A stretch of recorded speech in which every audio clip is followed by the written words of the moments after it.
Assalamualaikum warahmatullahi wabarakatuh. Kali ini saya akan membahas mengenai Forum 15 yang terdiri dari 3 soal saja yang berkaitan dengan tentang etika profesi akuntan publik.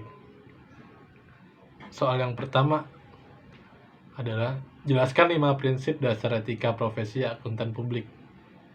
Jawabannya adalah yang pertama adalah integritas.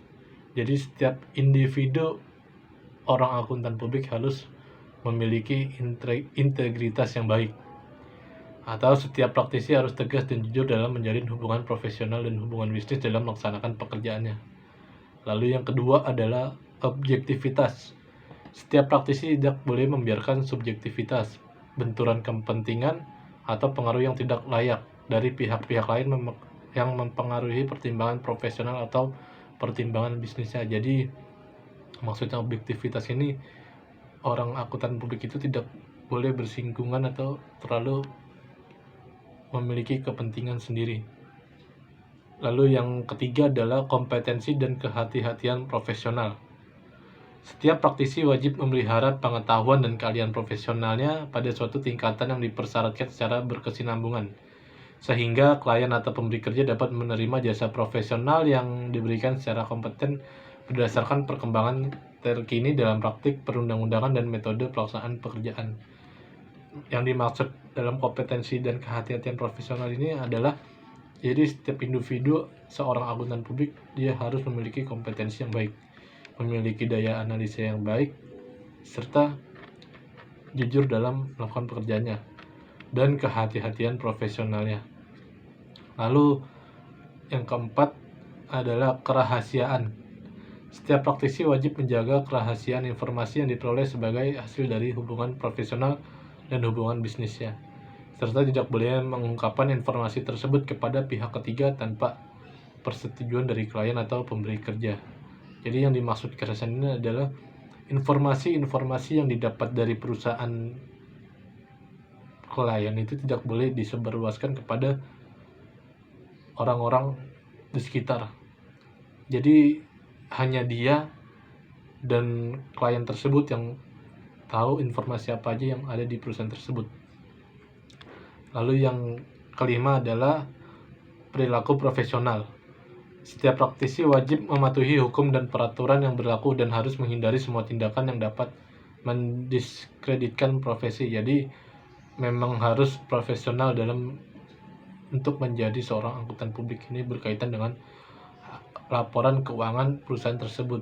Jadi sebagaimana mungkin walaupun perusahaan itu ada teman yang kerja di situ, kita harus tetap menjunjung tinggi profesionalitas.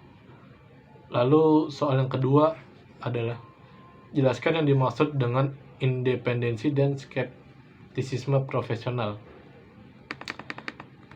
Yang pertama adalah saya akan membahas mengenai independensi. Independensi adalah sikap yang diharapkan dari seorang auditor untuk tidak memiliki kepentingan pribadi dalam pelaksanaan tugasnya yang bertentangan dengan prinsip-prinsip integritas atau objektivitas.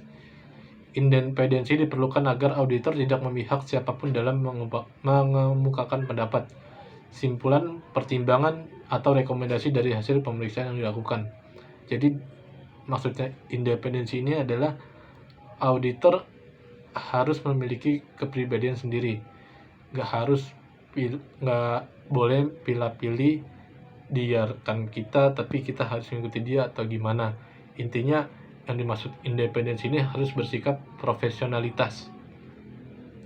Lalu yang kedua adalah skeptisisme profesional, yaitu sikap kritis dalam melakukan evaluasi serta pikiran terbuka yang selalu mempertanyakan bukti pemeriksaan.